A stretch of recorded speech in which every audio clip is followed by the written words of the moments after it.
Alhamdulillah malam ni saya dapat hadir dalam program kuliah maghrib saya, dan untuk mengisi masa pada malam ni saya ingin menjelaskan satu hikmah daripada kitab Hikam yang menyentuh peranan cahaya, peranan nur, terutamanya nur yang khusus yang Allah limpahkan ke dalam hati kita.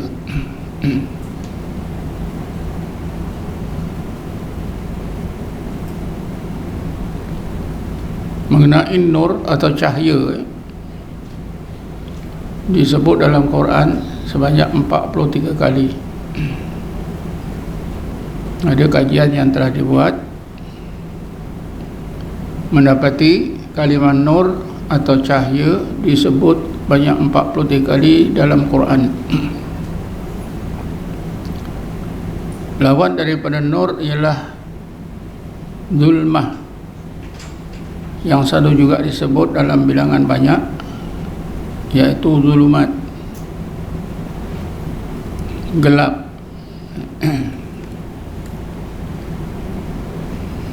Cahaya ada dua jenis. Pertama, cahaya hissi, iaitu cahaya yang kita boleh lihat dengan mata kepala, seperti cahaya lampu, cahaya matahari, cahaya api, dan berbagai cahaya lagi. Ini kita faham, cuma istilahnya kita tak tahu ya. Cahaya hissi, hissi itu artinya ada bendanya ya, boleh dilihat, boleh dirasa. Ini namakan hissi. Yang kedua, cahaya maknawi, tak boleh dilihat dengan mata kepala. Ada tapi tak boleh dilihat dengan mata kepala. Contohnya yang selalu kita dengar, al-ilmu nurun, ilmu itu nur. Jadi cahaya ilmu itu tak bolehlah nak dilihat dengan mata kepala, tak boleh disamakan dengan cahaya yang hissi, kerana berbeza. Tapi kita manusia ini oleh kerana kejahilan ditipulah, selalu jadi mangsa penipuan syaitan. Oleh kerana jahil, tak tahu membezakan antara nur yang maknawi dengan nur hissi, maka kita selalu menjadi mangsa penipuan syaitan. Bila kita selalu sebut nur, cahaya,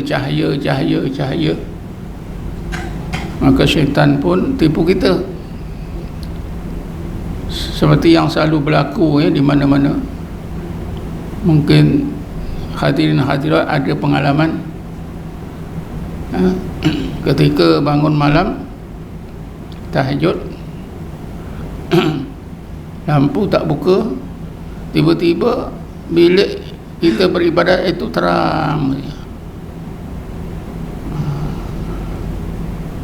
Mungkin kita kata, wah, ibadat aku sudah menjadi,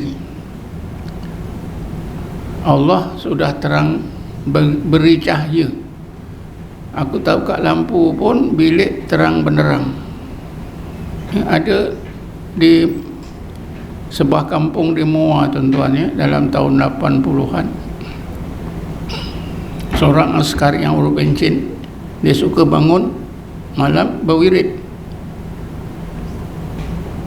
Jiran-jiran dia nampak keliling rumahnya itu terang benderang, macam ada spotlight. Kadang-kadang dia bangun pun tengok di jendela pun betul terang. Jadi orang kampung sibuk, oh si fulan tu wali Allah, tak pasang lampu terang benderang. Tapi yang punya diri itu macam ada juga ilmu, macam tak percaya. Takkanlah saya wali Allah, saya orang biasa je, pakai askar, pencen. Dia tanyalah orang-orang alim, tanya sana, tanya sini. Setengah orang alim, ustaz-ustaz kata, tu bagus tu. Itu memang cahaya daripada Allah tu, kerana amal ibadat awak. Tapi dia tak puas hati, tanya sana, tanya sini. Jumpalah seorang hamba Allah, dia kata itu adalah tipu daya syaitan. Baru betul yang saya akan terangkan ini ialah cahaya yang maknawi, macam cahaya Islam, cahaya iman, cahaya ihsan, cahaya Quran. Apa saja ada cahaya, tapi maknawi. Kalau orang-orang Kristian memang kena tipu, mentah-mentah kena tipu. Pasal apa? Bila mereka ni bawa Bible dalam bilik yang gelap, terang, buka saja boleh baca tanpa lampu, boleh baca, nampak. Mereka cuba Quran dibawa ke bilik yang sama, buka, gelap, tak boleh baca. Jadi mereka kata Bible ni lebih betul, kerana ada cahaya. Quran ni salah. Sebab itu tuan-tuan, kalau diajak, dicabar, mana betul Bible dengan Quran, mari kita tengok. Tuan-tuan tak usahlah ikutkan, memanglah Bible nanti akan bercahaya, sebab syaitan yang bawa jadikan cahaya tu. Quran ya kita yang bawa, mana boleh bercahaya? Sebab cahaya Quran tu maknawi. Tapi orang yang tertentu, cahaya Bible tu nampaklah itu adalah syaitan. Quran yang tak bercahaya tadi bercahaya. Terutamanya tuan-tuan, bila kita belajar ilmu tasawuf, orang-orang bertarekat, ini jadi mangsa. Zikir nampak cahaya. Tuan, tadi saya ketika zikir nampak cahaya. Macam mana cahayanya? Gurunya buat jahil juga. Tanya pada muridnya, cahaya tu macam mana? Putih, terang. Di mana? Tak tahu tuan. Zikirlah banyak-banyak. Dah zikir lagi, sehari datang ni tuan, rupanya cahaya itu dekat masjid. Gurunya pun jahil. Bagus, itu bagus. Zikir lagi, tuan, cahaya tadi menerangi satu masjid yang macam saya tak pernah nampak masjid itu. Saya pun masuk dalam tu, ramai orang berjubah putih, terang benderang tuan masjid itu. Gurunya jahil, tanya lagi, ada siapa di situ? Ada Rasulullah tuan. Baguslah. Itu orang tarekat ada macam tu tuan-tuan, ditipu oleh cahaya syaitan. Sebab itulah Syekh Abdul Qadir Jilani pernah ditanya, apa beza perkara-perkara pelik ni yang datang dari Allah dengan perkara-perkara pelik yang didatangkan oleh syaitan. Yang pertama, kata Syekh Abdul Qadir Jilani, kalau daripada Allah itu datangnya mendadak, tiba-tiba, tak disangka. Tadi orang yang berzikir tadi dah sangka dah. Ini kalau ikut guru ni, zikir-zikir nanti nampak cahaya. Dia pun zikir lah, nampak cahaya. Jadi itu boleh diprogram. Semua murid-muridnya pun begitu, nampak cahaya. Cuba buat zikir lagi, nampak cahaya, tak boleh nampak. Jadi yang pertama, kalau datang daripada Allah, dia datang mendadak, tak tibaktatan, tak diangan-angan, tak disangka-sangka, berlaku. Yang keduanya, jarang. Bila tak disangka tu jarang sama sekali. dan bukan kebolehan seseorang. Kalau kita dah tahu di si fulan tu selalu nampak cahaya lah. Memang orang dia terkenal di kalangan jamaah dia itu kalau berzikir nampak cahaya. Dia ada kebolehan. Ini memang syaitan. Kalau datang daripada Allah tak tahu.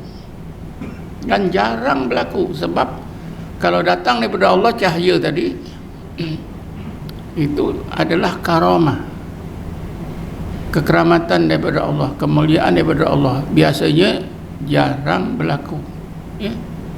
Ada tapi jarang berlaku. Jadi ini antara jawapan Syekh Abdul Qadir ni. Kemudian kata beliau, kalau datang daripada Allah itu dia tak serupa saja, tidak serupa. Tadi kan serupa saja. Dimulai nampak cahaya, diikuti cahaya itu di masjid, diikuti lagi nampak Rasulullah. Macam drama lah. Bersambung-sambung. Yang zikir itu pun mengharap-harap. Betul berlaku. Kalau datang dari Allah, dia tak harap, dia tak apa, tiba-tiba. Dan jarang berlaku, bukan kebolehan seseorang. Dan tidak boleh hilang dengan satu-satu sebab. Tiba datang dari syaitan boleh hilang dengan satu-satu sebab. Misalnya kita mandikan dia ya, dah tak nampak lagi dah. Pasal apa? Jin syaitan ni bila dimandikan, tapi mandi betul lah, ya. Mandikan dengan cara yang betul, cara yang diajar dalam Islam. Mungkin syaitan yang ada pada dirinya itu lari, maka tak berlakulah perkara-perkara ganjil itu. Kalau datang daripada Allah, dia tak boleh hilang. La yadhabu bisababin. Kalau datang daripada syaitan, yadhabu bisababin, dia akan hilang dengan sebab tertentu, ya. Ramai orang kasyaf datang ke saya, tuan-tuan, dia cerita kehebatan kasyafnya. Kata saya, cuba saya mandikan. Mandi biasa, 5. Kita bacakan ayat Quran. Jin yang ada dalam badan dia tu lari. Sekarang kasyaf lagi tak ada dah. Itu yadhabu bi sababin, hilang dengan sebab. Itu datangnya dari syaitan. Kalau dari Allah tidak hilang.